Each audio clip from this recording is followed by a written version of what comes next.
आज के वीडियो में हम बात करने वाले हैं कैलासा देश। कैलासा देश किसने बनाया और ये देश कैलासा अमेरिका के लिए कैसे सरदर्द बना हुआ है। यूएन मीटिंग में शामिल हुआ नित्यानंद का देश कैलासा। तो आइए जानते हैं एक एक करके सारे सवालों के जवाब। कैसे नित्यानंद के देश के राजदूत पहुंचे यूएन? क्या लोग सच में कैलासा की सिटीजनशिप ले सकते हैं? क्या यह देश सचमुच है और अगर है तो इसे कौन चला रहा है? तो आइए इन सब सवालों के जवाब जानते हैं इस वीडियो में। तो सबसे बड़ा सवाल है कि नित्यानंद कौन है। नित्यानंद का जन्म 1 फरवरी 1978 को तमिलनाडु में हुआ था। इनका पूरा नाम अरुणाचलम राजशेखरम, माता का नाम लोकनायकी और पिता का नाम नित्या अरुणाचलम था।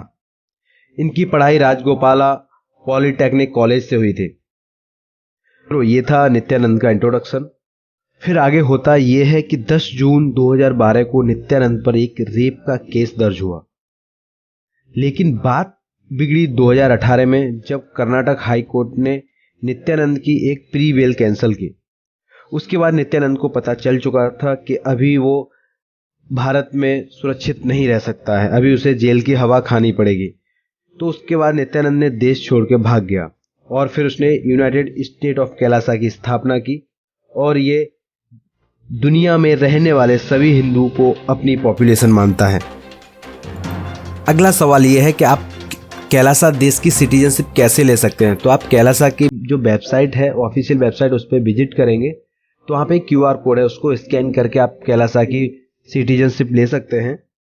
और अगला सबसे बड़ा सवाल ये है कि कैसे घुस गए यूएन में कैलासा के राजदूत। तो इसका जवाब ये है कि यूएन में एक डिस्कशन होना था जो economic and social culture rights पर। इसके लिए एक एंट्री होती है जो एक वेबसाइट के थ्रू होती है, जिस पर इन लोगों ने अप्लाई किया। एक देश के तौर पर नहीं, एक NGO के तौर पर किया। इस वाकया के लिए बाद में उन्होंने माफी भी मांगी और यूएन ने उनकी स्पीच मान्य नहीं की है। अगला सवाल ये है कि अमेरिका के लिए सरदर्द कैसे बना हुआ है। तो इसका जवाब ये है, अमेरिका के 2 सांसद भी नित्यानंद के फेर में फंसे। रिपोर्ट में कहा गया है, फर्जी बाबा के मुताबिक अमेरिकी सांसद के 2 सदस्यों ने कैलासा को विशेष कांग्रेशनल मान्यता दी है। इनमें से एक कांग्रेस सदस्य कैलिफोर्निया की नोर्मा टोरेस हैं। फॉक्स न्यूज के एंकर ने कहा कि वह व्यक्ति तो तय करता है कि हम किसी चीज पर अपने टैक्स के पैसे खर्च करें, उसे कथित बलात्कारी बाबा द्वारा फर्जी देश के जरिए ठगा जाता है।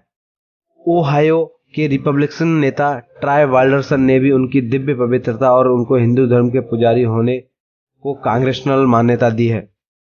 फिलहाल अमेरिका राज्य के न्यू जर्सी के नेवार्क शहर से यह कहने के कुछ दिनों के बाद एक रिपोर्ट सामने आई है जिन्होंने यह समझौता निरस्त कर दिया है। और सबसे आखिर में हम आपको बताते हैं कि यूएन में शामिल हुई उस महिला का नाम है विजयप्रिया नित्यानंदा, जो अपने आप को कैलासा देश की परमानेंट एम्बेसडर मानती है।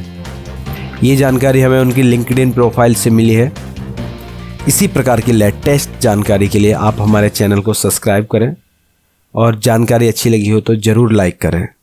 धन्यवाद।